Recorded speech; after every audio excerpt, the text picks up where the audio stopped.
कथा ही तो ब्रह्म है, कथा ही तो ईश्वर है। कथा का जो शब्द आपके कानों में पड़ रहा है, जो टीवी के माध्यम से साउंड में जा रहा, वो भी तो ब्रह्म है। अब शिवलिंग नर्मदेश्वर आ जाए, रुद्राक्ष आ जाए, तभी हम माने कि शंकर जी आ गए, फिर तो आपके भाव में कमी है। कथा ही ब्रह्म है, शब्द ही ब्रह्म है। और जब वो ब्रह्म हमारे कानों से अंतःकरण में जाता है तो हमारे मन में बैठे हुए भोले भंडारी का रुद्राभिषेक हो जाता है इसी कथा से। बाहर वाले शंकर जी को तो खूब दूध दही घी शक्कर से चढ़ा रहे, उनके अंदर वाले शंकर जी को, बोले अंदर वाले भोले बाबा को तो कथा का जल चढ़ जाता है और मेरा महादेव प्रसन्न हो जाता है। तो भैया खूब जल चढ़ाओ कथा का। क्या कल गंगा दशहरा है तो खूब संकल्प लो बद्रीनाथ में पोथी पाठ का, क्योंकि अच्छे दिन यदि अच्छे काम का संकल्प लिया जाता है तो वो संकल्प जरूर परमात्मा तक पहुंचता है। जैसे शिव पुराण की कथा हम लोग नर्मदा के तट पर बैठकर गा रहे हैं तो कल अपने पूर्णता की ओर पहुंचेगी। तो सभी लोग इस कथा से तो जुड़ ही रहे हैं, ज्यादा से ज्यादा श्री बद्रीनाथ धाम में होने वाली कथा से भी जुड़िए। चलिए यजमान बनिए जो संस्कार पर भक्त जुड़ रहे हैं, नहीं तो भागवत जी का पोथी पाठ।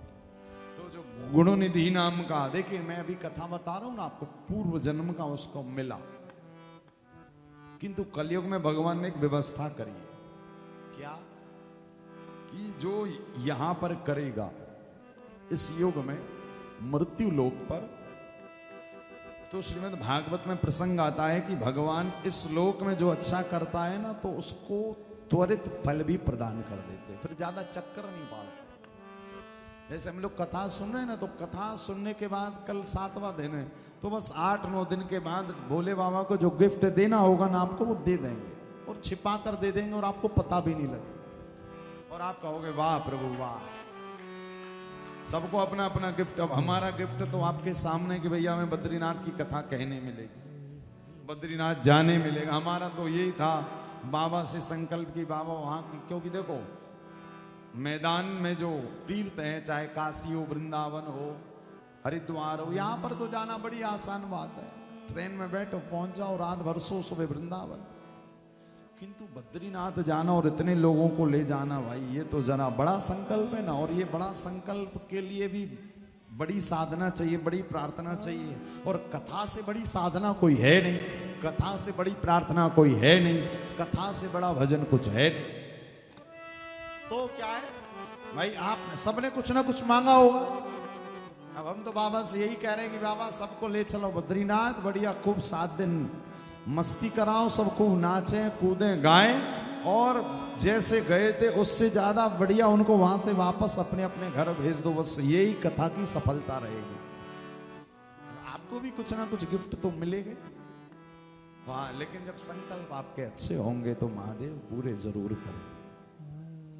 जो अच्छा करोगे ना तो वो अच्छा मिलेगा। आज उस गुणनिधि ने मशाल जलाई थी, तो दंभ के रूप में जब उसको जन्म मिला तो वो दीप दान करवाता है शिव मंदिरों, दीप दान। और जब दीप दान करवाए तो फिर दंभ के बाद में उसको पिंगल लोचन नाम के एक महाराजा के घर में जन्म दिया। देखिए अच्छा पुण्य कैसे जीवन में जुड़ता चला जाता है। अच्छा पुण्य क्या जुड़ा, जैसे हम ये लोग ये कथा सुन रहे हैं, तो कथा तो 3 घंटी, तो कथा के साथ कथा भी जुड़ गई। फिर कथा के बाद कहा चलो रुद्राभिषेक भी कर दिया जाए, तो वो भी जुड़ गया। फिर कहा रुद्राभिषेक तो हो ही रहा, भैया एक काम करो, बद्रीनाथ में कथा हो रही ना, उसके लिए भी जरा लोगों को जोड़ लो, तो वो एक पुण्य भी जुड़ गया। फिर उसके बाद कहा लोग इतनी दूर आएंगे, शाम को लेट हो जाएगा घर पहुंचने में, तो एक काम करो लोगों को भोजन व्यवस्था और करो। संकल्प तो कथा का, किंतु वो एक अच्छा संकल्प और 4-5 अच्छे संकल्प करवाता जा रहा।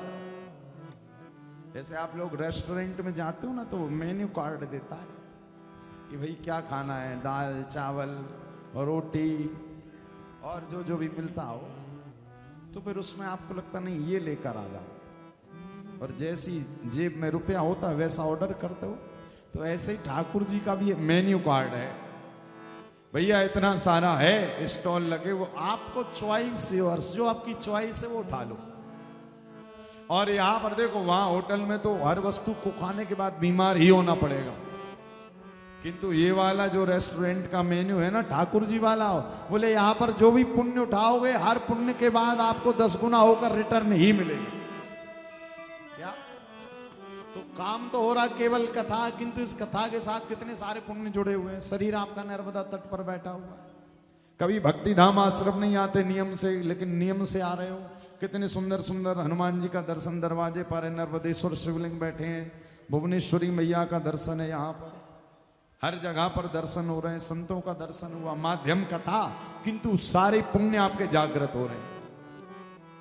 जब व्यक्ति के प्रारब्ध से पुण्य जुड़ते जाते ना तो व्यक्ति को राह मिलती जाती है। आज इस दम्भ ने जब शरीर छोड़ा तो पिंगल लोचन, पिंगल लोचन के बाद भगवान पिंगल लोचन ने भी वही काम किया जो दम्भ राजा के रूप में उसने किया था, वही दान करता, दीप दान। पहले एक दीपक जलवाता था, फिर पूरे के पूरे शिव मंदिर दीपकों से सजाने लगा। उसका एक ही नशा था। कहते हैं कि कई कई कुंटल घी खत्म हो जाता था,